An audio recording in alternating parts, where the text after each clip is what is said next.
Rogue. Hey, can you just go ahead and make an Arcana check too? Thanks. Natural 20, booyah! DM is silent. Wizard is silent. DM. Okay, you understand the riddle and the door opens.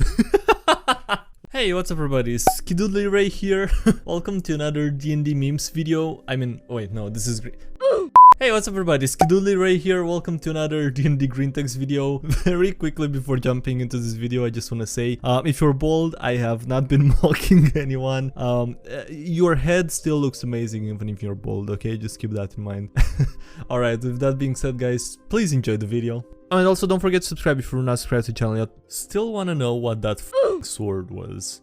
In this thread, times you thought it was just a storm, but it was, in fact, someone posting cringe. Playing D&D, digging through a floating scrapyard in the astral plane, chock full of magic items, roll on a loot table. DM, you find a sword. Me, sweet, what is it? DM, well, I can't just tell you outright. How would you know? That wouldn't make sense to just know immediately. Me, fair enough. Can I get a physical description? DM, it's about time to pack up and leave. I'll tell you next session. Next session. So, DM, can we sort out the deeds on this magic sword now? Sure. What did it look like? My face when. So, okay, so did the DM completely forget or what's the deal there? Was that intentional? I don't think it was intentional, right?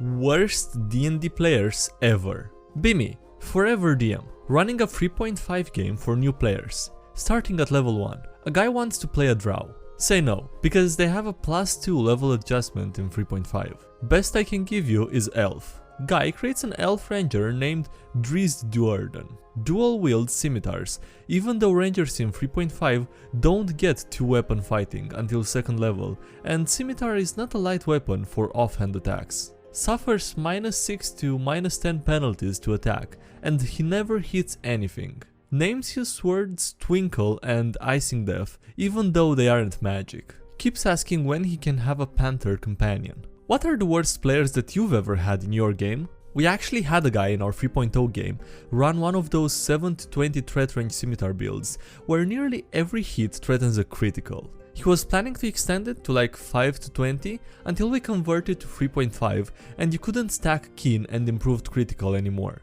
So his build dropped to something like 13 to 20. He retired the character soon after that.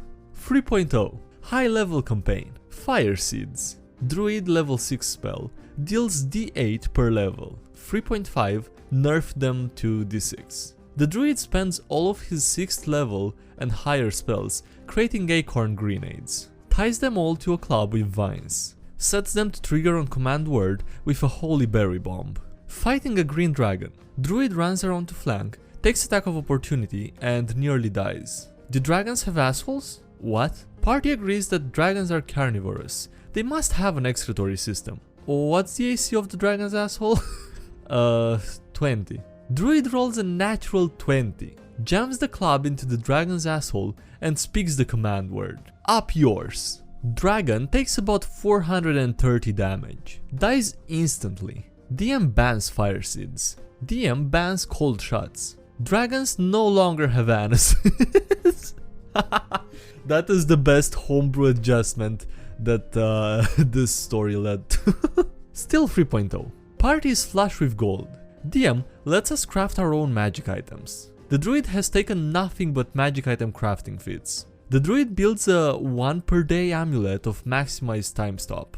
DM lets us stack time stop and haste. Druids get poison immunity. Druid brews an entire keg of Black Lotus extract. 3d6 constitution damage contact poison. Fills a sock with Black Lotus extract. Combat starts. Druid freezes time for 5 seconds. Casually walks around the battlefield, slapping everyone a couple of times with the poison sock. Soshite toki wa ugo kidasu, I think. Not sure what that means. Time resumes. Entire field drops dead. Rest of the party gets mad that they didn't get a turn yet. Nobody can loot the bodies because they're still covered in contact poison. In retrospect, maybe this was actually the best player ever. I was gonna ask at the end, I was gonna ask at the end, why would you say this is a horrible player after he was so creative at the start in the first story? This is very creative actually. How I gave my players PTSD in real life through D&D. Be me, the DM. Players are a paladin, a wizard and a bard. Traveling from the north to stop a bad guy that lives in the south. Wizard. Oi, there is smoke in the distance. The party goes to find out what is causing the smoke. Goblins are raiding a town, setting fire to the wooden buildings. Initiative.jpg. Goblins get clobbered. Townsfolk says that there are more goblins but they ran away. The party follows their tracks and finds the goblin tunnel entrance. Find a large open room with a thick rope hanging from the ceiling, and attached to it there is a large copper bell about the size of the Liberty Bell. Detect Magic reveals that the bell is magical, and reveals that the rope is enchanted for a brief period to hold the bell in place. The party decides to take the bell and shove it in their sack of holding. Homebrew item. They deal with the remaining goblins, and they leave the town assured that they won't be bothered again. Paladin. Hey, let's see the bell. I wonder what it can do. They open the sack of holding. The bell is gone. Bat. Suddenly, the party hears an ear-shattering chime from way above in the sky. They look up to see the bell plummeting towards them at great speed. Run! Gandalf. The bell impacts the ground, creating a sizable crater. The bell then floats back up and disappears from sight. Randomly, at any time in the day, the bell will try to attack a party member of random, having a random effect. 4 sessions of possible bell incursions. My players now recoil out of game to anything that sounds like a bell. I present to you PTSD. Should ring a real life bell anytime there's an upcoming attack. Just to properly train your test your players. Recently rewatched Lord of the Rings and couldn't help imagining it was a D&D game. DM. Alright, so you arrive at the mountainside of the Mines of Moria. What do? Wizard. I'd like to make a check for any magical entranceways. Perhaps a door or something? DM. Roll Arcana. Wizard. 2 + 8. So 10. DM.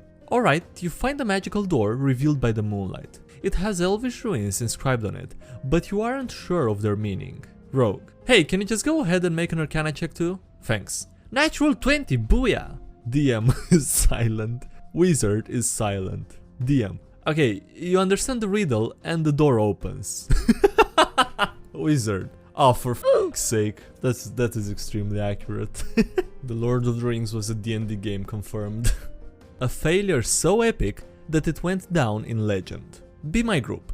Years before I joined. One night, they start a low magic post-apocalyptic fantasy game. One guy makes a gunslinger named Dirt Rider. Proceeds to have horrible luck. All of Dirt Rider's attacks against enemies fail. All of the enemies' attacks against Dirt Rider succeed. And every time Dirt Rider tried to pass a skill check, he failed by exactly 1. In his few hours of existence, Dirt Rider gets shot, stabbed, almost drowns, and finally dies when he goes careening off a cliff in a truck packed with high explosives. It was a failure so epic that Dirt Rider ascended to the heavens and officially became the campaign's god of misfortune. To this day, when someone fails a skill test by exactly 1, the whole table says in unison, "Curse of Dirt Rider." The level 4 PC versus the Ancient Dragon, aka my first PC dev. Simplified title. BDM, Rime of the Frost Maiden. One player is the AG Oathbreaker Paladin. All good with me. He's an experienced player. Tell the players at the start that this will be hard and ruthless, and that their characters might die. Everyone's down. The party comes across a white dragon's horde as the dragon returns to it. Describe dragon as ancient, swallows a nearby troll in one bite. Teeth bigger than your body. Dragon talks to the players. Paladin. I want to fight it. It looks like it's considering what to do with you tiny creatures. Every other party member telling them to stop. Paladin. This will be my duel. Well, okay. Paladin. I fight it. I rolled a 14 on initiative. The dragon rolled a 16. She uses her ice breath. Roll a con save. Fails. You take 72 damage and your body evaporates in a blast of frost. Paladin. What the hell? We're level 4. Immediately leaves the Discord call. Other party members flatter the dragon, beg her for their lives, and slip away with the paladin's shoes. Spain, but without the S. Only pain. What the f was the paladin thinking? Experienced player, by the way. Not as bad as a gazebo, but me. Okay, the boss had studded leather armor, a dagger, a short sword, a light crossbow, a spellbook, and a ring of keys. My players. Ooh, a ring of keys. What does it do? Me. It holds his keys together so he doesn't lose them? Yeah, I think your players might have misunderstood the item that you gave them. Anyway, on that note, we're gonna end this video here, so thank you guys so much for watching. I hope you enjoyed it. Please leave a like if you did and subscribe for more if you haven't already. Also, thank you to everyone supporting the channel on Patreon. I really appreciate it, so thank you a lot for the support given there. Much appreciated. Thank you for that. Links below if you wanna check that out, or the Discord or the subreddit, or if you wanna follow me on any social media. And yeah, with that being said, thanks again for watching, and I'll see you next time. Have a great day. Bye.